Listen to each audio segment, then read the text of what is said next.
Morning, good evening, good afternoon, depending on where you are. In this tutorial, I'll show you how to make a graphic using the pencil that we previously created.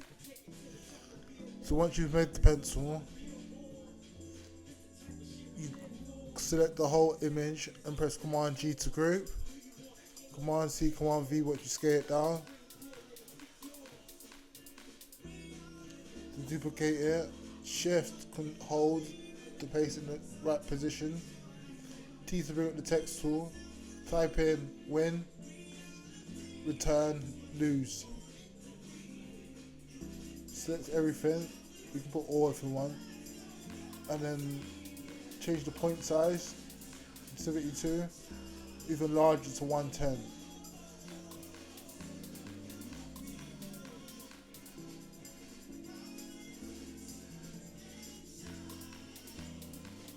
And select your font. There's some fonts I previously created that I was going to use, but I thought for this, pairing the font correctly is very important.